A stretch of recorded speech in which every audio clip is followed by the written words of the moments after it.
Agora, concluindo essa breve sequência de estudos, que inclusive eu não considero que eu esgotei completamente o assunto, poderíamos ter espaço para debater outros textos, mas fica aí uma introdução para as pessoas, uma reflexão para as pessoas poderem pensar. Eu imagino que algumas pessoas, ao verem essa sequência de estudos e perceberem esse prisma que eu estou colocando, vão ficar convencidas, né, de que a lei do Senhor é perfeita e restaura a alma e que depois que Jesus veio, as leis da alimentação não mudaram, que não existe base bíblica para isso. E talvez algumas pessoas fiquem pensando assim, mas nossa, mas como é que eu não vi isso antes? Como é que eu não percebi essas coisas antes? Eu quero te dizer o seguinte, que a Bíblia foi escrita para nós, mas ela não foi endereçada a nós.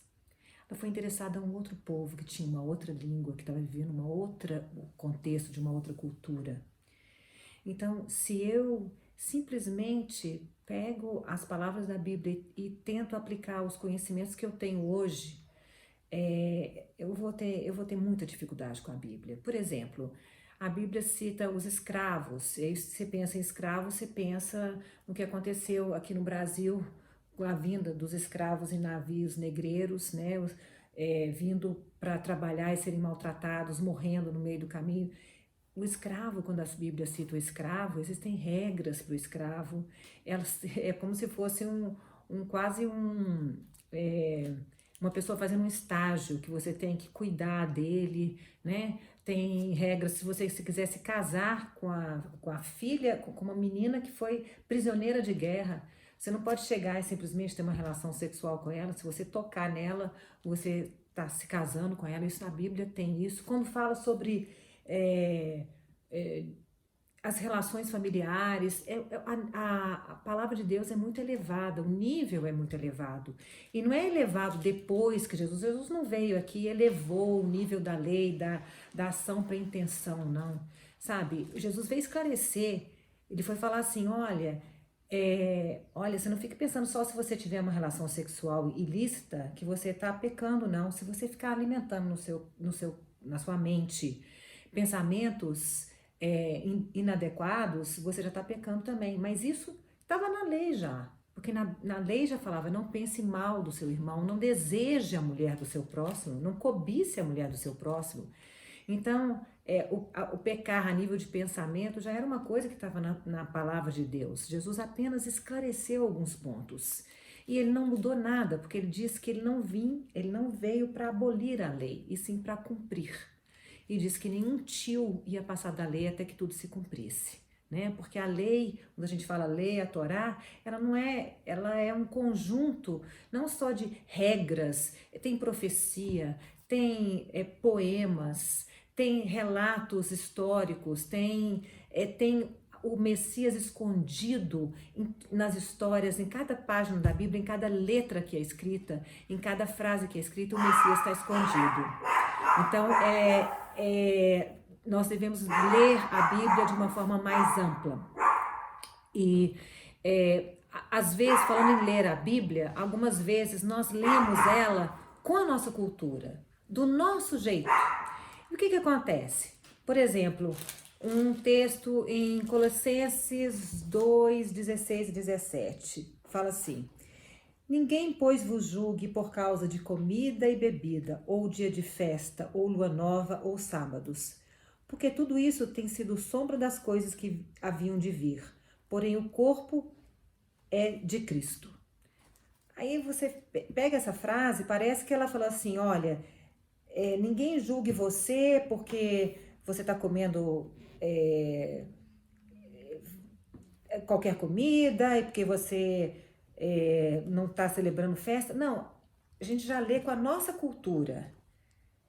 Que o que estava escrito, vou traduzir agora dentro do que realmente está escrito.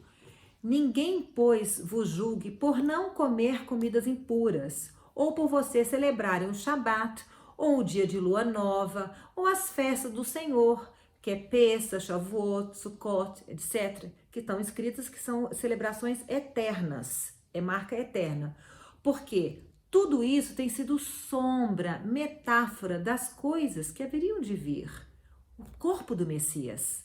Então, quando a gente está celebrando uma festa, quando está celebrando um Shabat, está celebrando um Pesach, Shavuot, Sukkot, o que a gente está celebrando? O corpo do Messias. Nós estamos celebrando a vida dele, porque ele está escondido em cada uma das festas, né?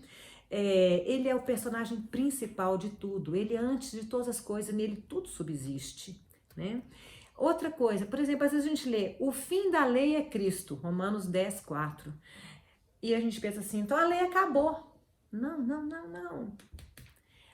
O objetivo, o foco, o objetivo final da lei é Cristo, é o ungido de Deus, o Messias, né?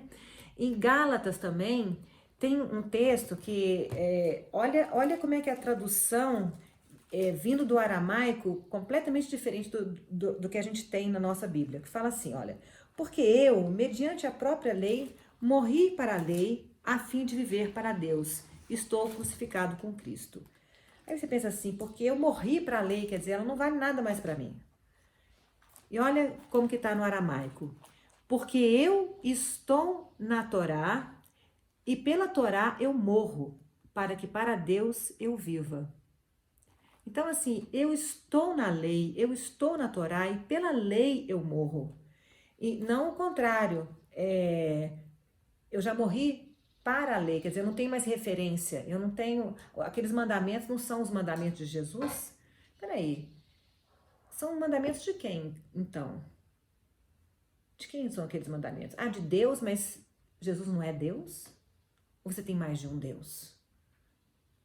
Como é que é isso? Cada um é um Deus? E quase como se o Deus do Velho Testamento era muito malvado, aí veio Jesus e Deus ficou bonzinho? Ele convenceu a Deus de ficar bonzinho, Deus malvado? Não. Jesus é Deus.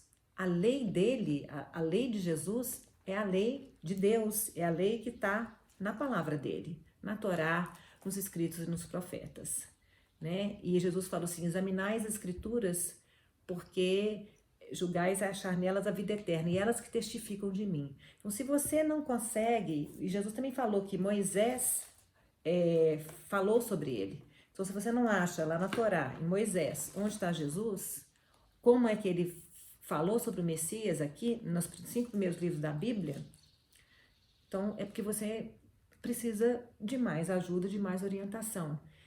Mas lembre-se mais fortemente disso, a Bíblia foi escrita para nós, mas ela não foi endereçada a nós. Eu agradeço vocês, aqui até a gatinha já está chegando aqui, vem cá, pipoca. E nós vamos ter agora um intervalo e vamos continuar depois com outros assuntos. Obrigada.